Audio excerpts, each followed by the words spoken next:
Welcome to Comcast Newsmakers, everyone. I'm Alexis Cairo. We're here today at the annual meeting of the Utah League of Cities and Towns.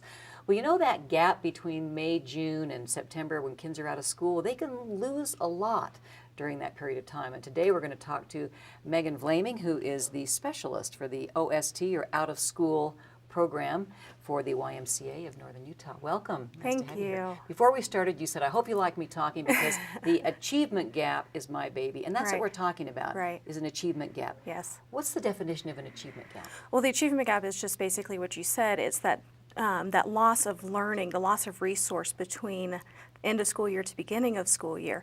So whenever the kids are going home and they don't have anything to do and there's not anybody to take them to museums or the libraries, that what happens is their learning level goes down. And every time that they start the new school year, the learning level they may be able to catch up, but they're always falling behind. It doesn't matter how smart they are or anything. If we're not continuing their resources, the achievement gap just continues to widen. Right. So it's almost like they leave the end of the school year with a step forward, maybe they take a few steps back when they get back. Exactly. Okay, so what is the YMCA? What kind of programs do you have to try and bridge that gap? Well, what we really focus on, our YMCA here is definitely a lot about youth programming. We have early childhood education, which works with our 3-year-olds through 5-year-olds, and then we have our after-school programs, which work with our kindergartners all the way up through our 18-year-olds. So our achievement gap focus is typically just our elementary programs. Okay, and what kinds of, if I take my child to one of the programs, what are they going to be doing?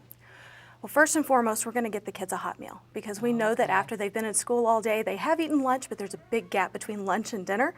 So we're going to feed them a second meal because that's the only way we're going to get them engaged and ready to go again. Get rid of the hanger, right?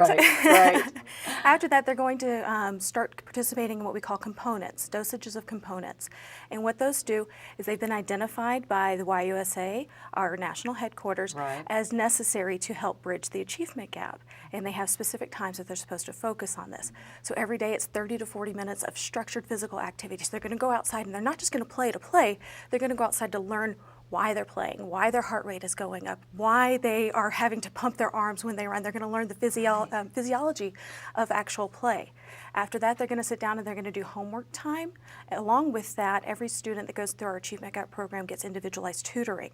So what they do is we have a school liaison who works directly with the school. She's a certified teacher, she or he is a certified teacher who is our gap between the school and the program that helps find those places where the kids are lacking in their education, and we structure our tutoring towards what they need. So it's very individualized. Very individualized.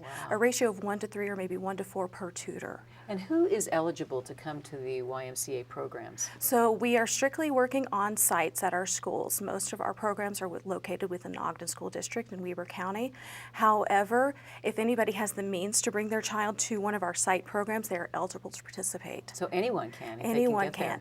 We truly like to identify those that are at the high risk factors, those that are showing low proficiency in math scores and reading scores, those that are showing high rates of tardiness or absenteeism, or they're coming from a migrant family, those ones that don't have the additional resources to really push them up. We're going to build that equity for them that way.